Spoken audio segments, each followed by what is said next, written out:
I'm here. Here.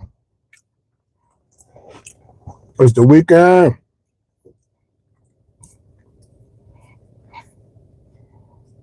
Weekend warrior status. Cover shit up. I don't like having logos on my videos. I'm here, man. We made it. We are going into our 12th week of this podcast, yo.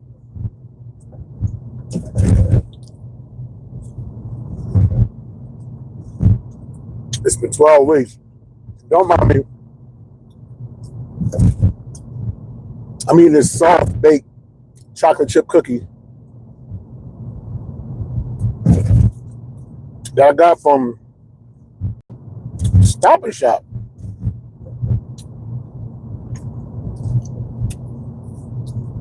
And it's actually really good. Now, the Stop and Shop close to my house on New Park Avenue. There's a lot of undesirables that are there. Like as soon as you walk up, they got the can recycling thing, the redemption center, whatever it's called. And that just attracts some peculiar individuals. But you know what? I'd rather them collect cans than be stealing from people. But they all look crazy. Like I'll be talking about bottles and stuff like that. Not in the ghetto though. That's the worst. That's a whole nother world. That's like riding a city bus, y'all. I'm good. Because I used to drink a lot of bottled water, so like the water bottles fill up. You got bags and bags of water bottles. You paying for it. You may as well take it and redeem it. But when you see all the dirty people with the sores on their face, bleeding, arguing over cans, it's disgusting and filthy. The floor is sticky, smell like beer and semen. I'm like, man, you can keep this little ass $10 and make from this big ass bag. As a matter of fact, this $10 tax that I'm paying by not cashing my bottles in is paying me the right to not be around those undesirables, man. Forget that. So if you're going to turn in your bottles and your cans and all that, don't go to New Park Avenue Stop and Shop in Hartford.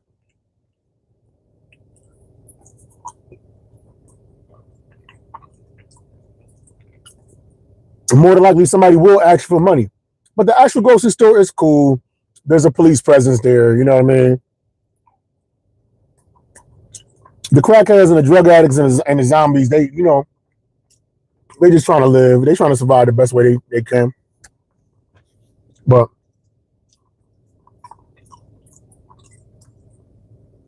if I should happen to go cash some bottles in, if I ever do that again, suburbs, baby. I'm going deep in the suburbs where it'd be like an old lady with just one small room size, like them little desk trash can size bag, and she waddling her season behind to cash in like 4 or 5 cans. I'm going to that spot. In the hood, oh my God, these guys have like 7 shopping carts. Matter of fact, they changed it. I think I found this out a couple of years ago. Before, you could just cash in as many cans as possible, but now you only have a certain limit that you could do per day per store. Because you know what I'm saying? It'll be dudes that's collecting, they hunting for them. It's 5 cents. I mean, think about it. It's money. Money is money is money. Like if I had no other option in life, I'd be hunting for cans. I would be hunting for cans just as well before I become a prostitute. And if I had to become a prostitute in life with the pot belly and the bald head at 45 years old, I'm gonna die of starvation. Ain't nobody buying this dick. Nobody buying this booty. Nobody's doing that, you know. So I'm definitely I'm on those cans. I'm on the cans. I'm hanging out at barbershops, sweeping up the floors, doing little odd jobs. I'm gonna survive somehow, some way. Fortunately, I'm sane. I'm not too old. I'm educated, and I got a few skills, so I'm not reduced to doing the lowest of the lows. But anything is possible. You never know. But I want to put it out into the universe that I will be able to take care of myself in a dignified way to the day that I transition. That is my goal. What up? What up,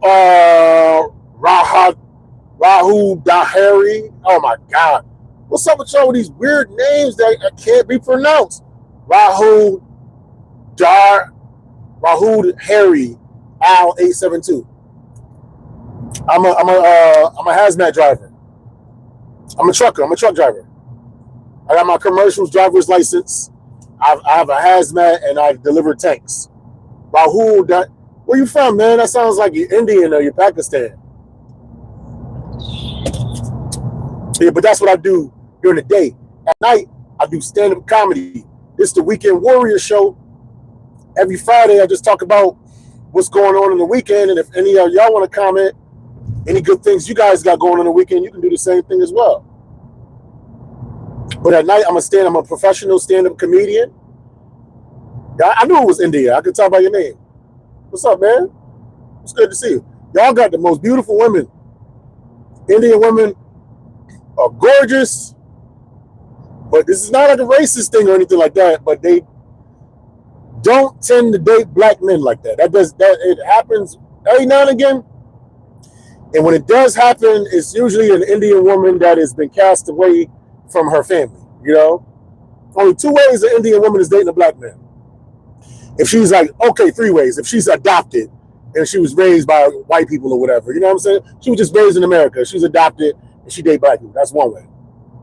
The second way is if she's just a total outcast, like you know what I mean? She just completely rebelling against her family. And one way women rebel against their families of other races is because black people are so stigmatized, is that they date a black person to rebel. So it's one, if she was adopted, two, if she was a reject, and there's a third reason.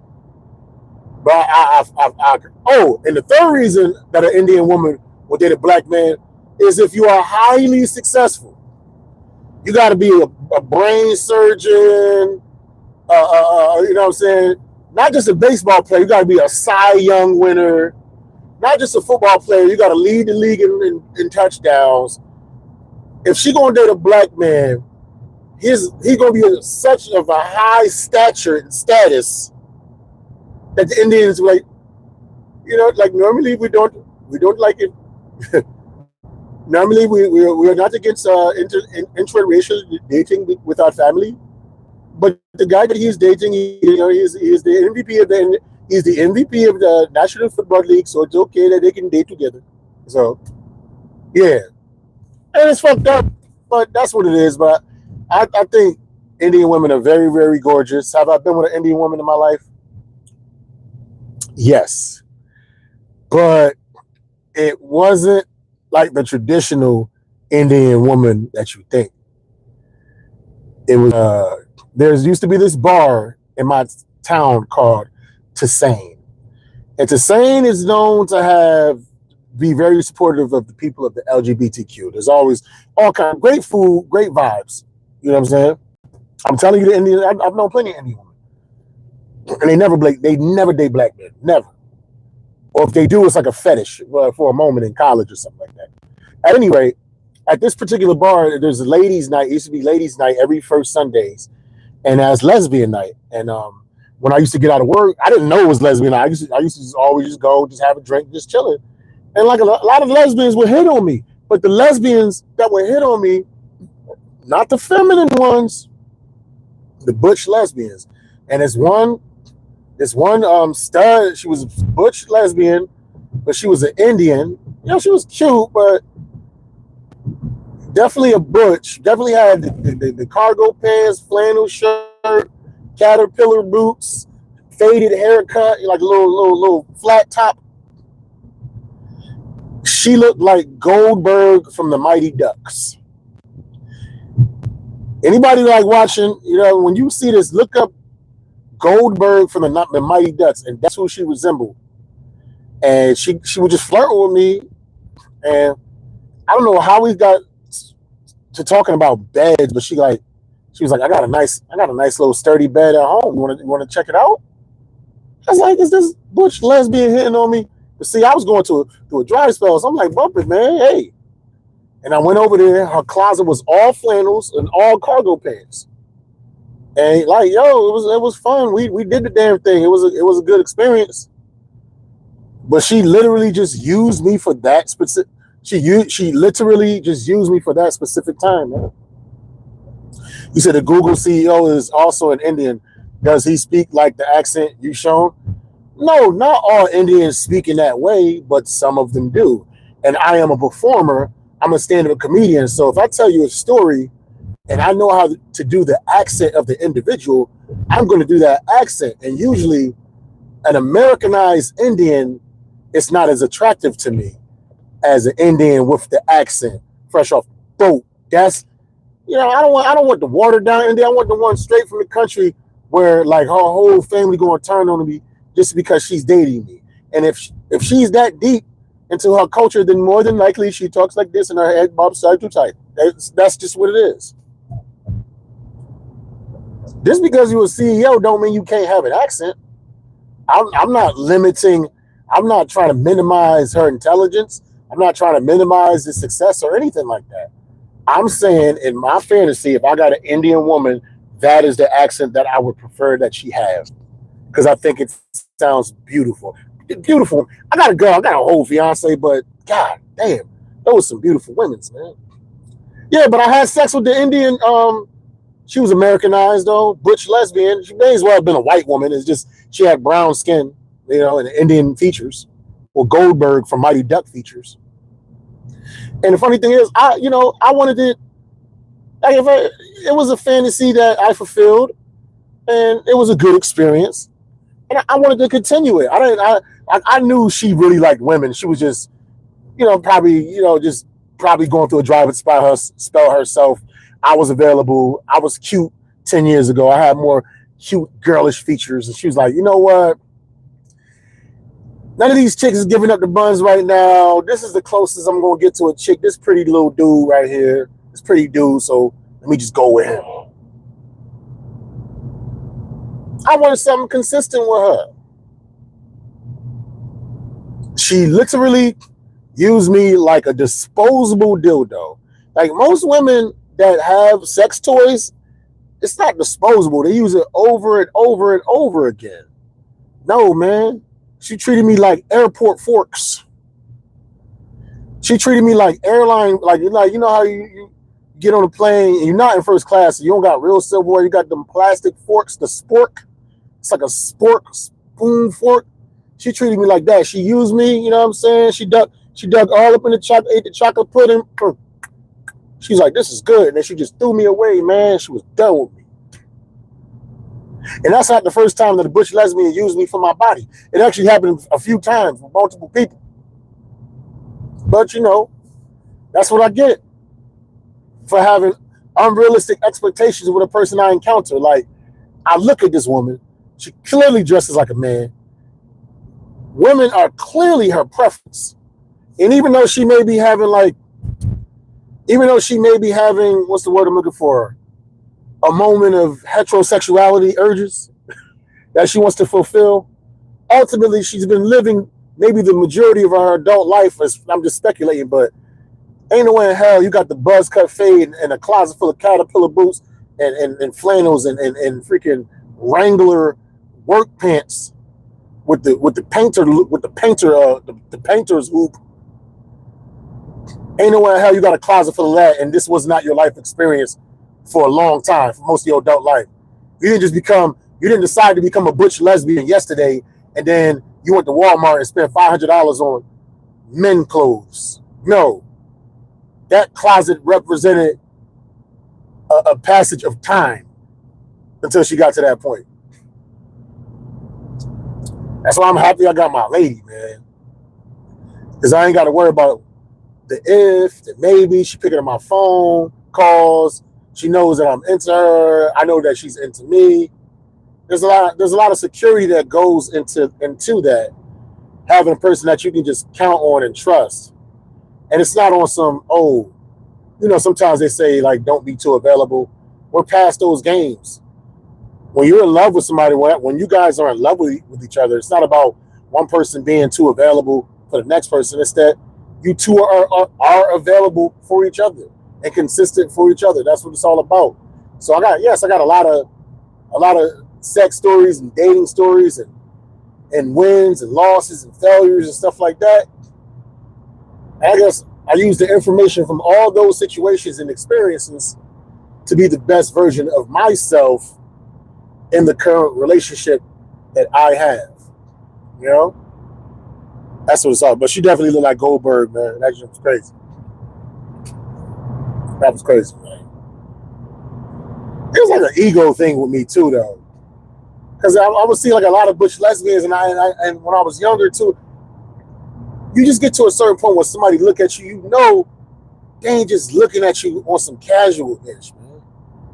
Could you say "Oi, Brazil"? I don't know what that means, man. And amigo, how do you say your name?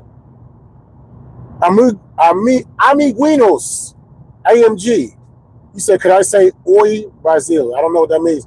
Hey, what up, Francis? What's popping, baby? Thank you for all popping in, man. It's the weekend warrior, man. What y'all got going on, man? It's Mother's Day weekend, so hopefully, you know, all the people that got their mothers, hey, what's up? You from Argentina? What's good? All of y'all that still have your mothers in your lives, hopefully get her something nice. Get her some. Your mother don't really care about what you get her. She only cares that you still alive and you just around. You know what I'm saying? Little card, little flowers if you can't afford it. It doesn't have to be too extravagant. And you should be showing your moms that you love her all the time. I'm guilty of that. I could do it. I could stand to do it more often. You know what I'm saying? But yeah, get a little card. Maybe take out to breakfast. Maybe cook her breakfast at the house. You know what I'm saying? Go to home and visit her. And if she's not here, you know, may she rest in peace. You know, maybe she have found peace and eternal bliss in whichever situation she is beyond this existence. Yo, because without the mothers, there ain't no world, period. I know a lot of women get a lot of flack and a lot of blame. Like they say Eve was the call of man's downfall, and Adam following Eve's judgment is the reason why we are dying to this day. I don't believe in none of that nonsense. But the way a lot of these religious texts demonize women is crazy, man, you know? Now, there's a lot of crazy-ass women that deserve all of the demonization that they get. But sometimes, man, society lays it on pretty thick for women. But then, on the flip side, society protects women a lot, too, you know? Just be thankful for your mother. She had to make the decision to carry you for 9 months and give birth. She risked her life, literally, for you to be here. You know what I mean? Even if she didn't really want you. That sounds crazy. So at least you can say is, Mom, I know you didn't want me, but I'm glad that you didn't stab yourself with a coat hanger where the sun don't shine just so I wouldn't be born. Thank you, Mother. Yes, this took an extremely dark turn, but tomorrow night I'm going to be headlining at Nick's Comedy Stop in Boston. Awesome comedy club. If you're interested in tickets, the link is nickscomedystop.com. That's it. I'm so used to saying .eventbrite.com because of all the shows I produce, but there is no .eventbrite.com. nickscomedystop.com. That is the link to their website and the direct link to where you can get tickets to see your boy do like 35 minutes. I got merch too. I'm going to start putting my merch on my YouTube, man. We're going to figure out how to monetize this thing and get this thing to take care of me, man. Love my job. I think my job is awesome. But if I could make the same money that I do at my job being a content creator, I will take the content creation money any day of the week. and I bring it to you positive. I'm not on some negative. I'm not on some beef. I'm not on calling people out or nothing like that. I call out ideas and concepts, but not individuals, not people. Because I see the role, and even if they have the greatest of intentions, I'd rather not my brand be that brand. My brand is positivity. My brand is comedy. My brand is philosophy. My brand is hard work. But I ain't gonna put no YouTuber down directly. I ain't gonna do that. Or celebrities. Or I might speak on celebrities, but even in those instances, even when a few episodes ago that I spoke on Meg Thee Stallion and the Klay Thompson situation, and I held both of them accountable for their roles in the breakup. I didn't put blame on one or the other. That's what my brand is. That's how I try to give it up. That's how I try to get down, man. But tomorrow night at Nick's Comedy Stop, it's going to be hosted by the owner, Matt Nishi, man. Well, man, he's such a cool cat. I'm so glad I met him. Big thanks to Annie Beneni for introducing me and plugging me into that circuit. Featuring will be Stacy Kendro. She's a beast of a comedian. I had her feature at the Elbow Room back in March 26th at the Rent is Due comedy show. And she's featuring for me at Nick's Comedy Stop tomorrow night. And then I got a special guest comic.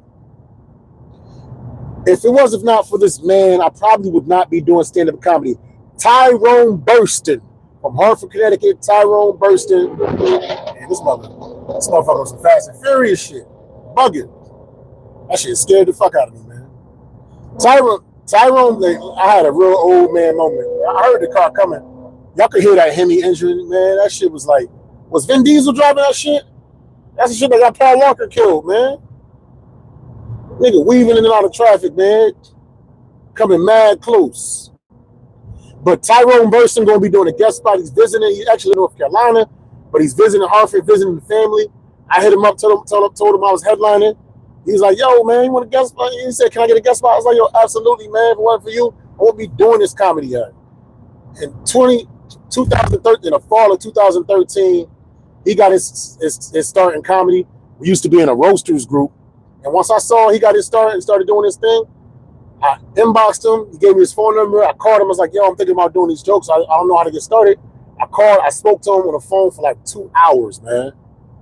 And that was my starting point into the foray of this artistry. And now 13 years later, I'm headlining on a regular basis, man. So he gonna be doing a guest spot tomorrow night. And I know once they see him and once they see how he get down and give it up, oh, Ty gonna be headlining there sometime. Absolutely. No doubt in my mind, man. So that's what's going down. But we're gonna get to Boston like a little bit earlier. You know, see the sights, a little something, you know what I mean? I like to get a room and take a nap and just kind of relax before I get to the comedy show. So we're going to do that tomorrow night. Tonight, I have no idea what we're going to do. Usually, you know what I'm saying, we try to eat, it's weird, but we try to eat healthy on Friday night.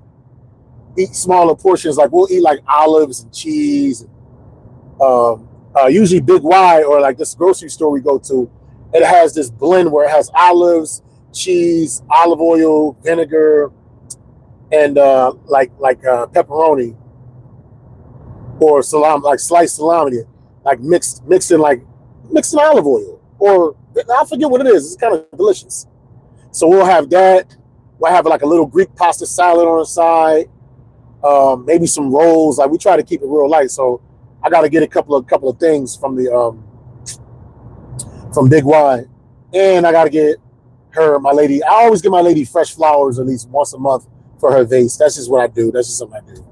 I got to get her those, and I'm gonna get my mom's some flowers as well for Mother's Day.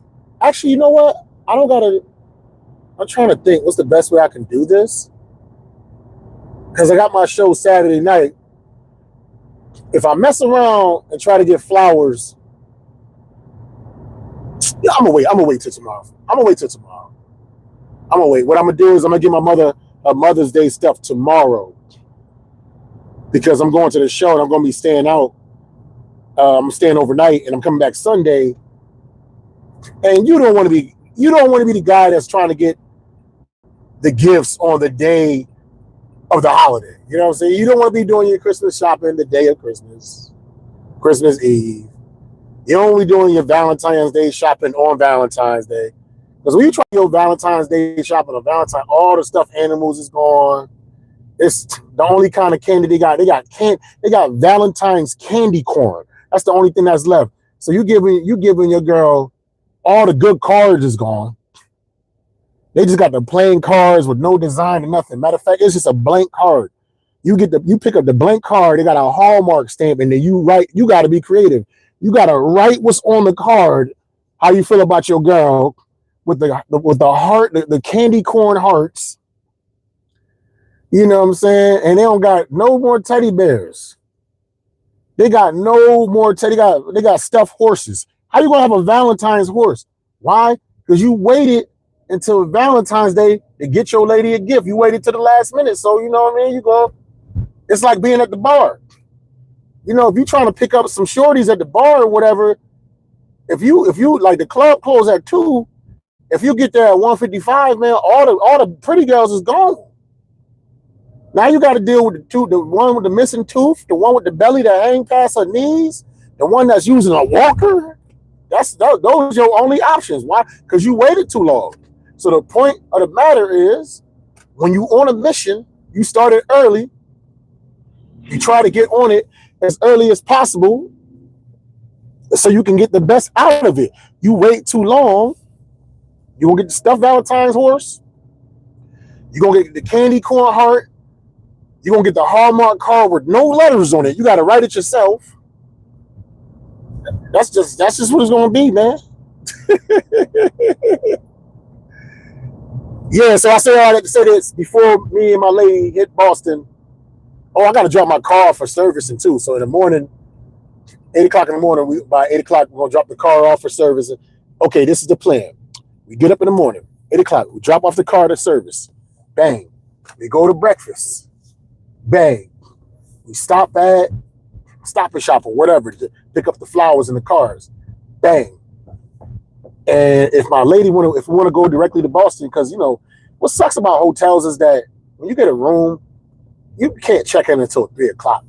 They make it so that they want you to buy the room the day before so you can check in early, man. That's whatever. So if we can get the room, you know what I'm saying, if we leave Connecticut, maybe by 1, that'll put us in Boston like around 2:30. And that way, you know, we can check in our room, get comfortable or what have you, and not have to worry about. I hate when I drive far to a show and I just drive, and as soon as I get there, I'm freaking pretty much just running on stage like Eddie Kane Jr.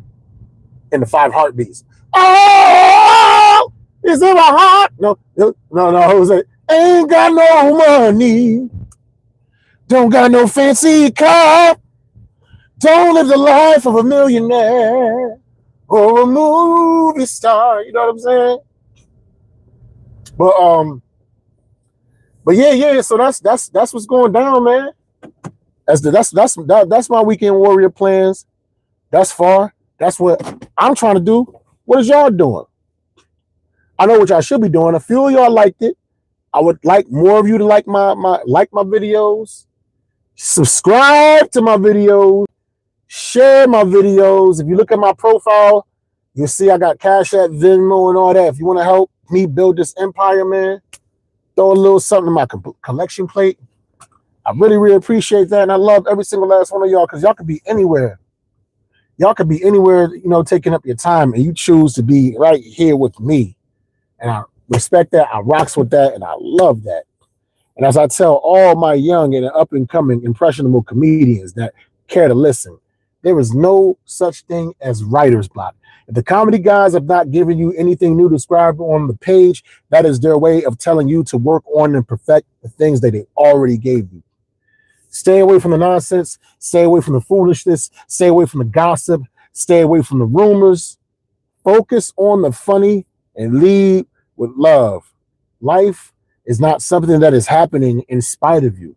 Life is an experience to behold. So get to behold it. With that being said, enjoy, The Weeknd, my Warriors. Peace.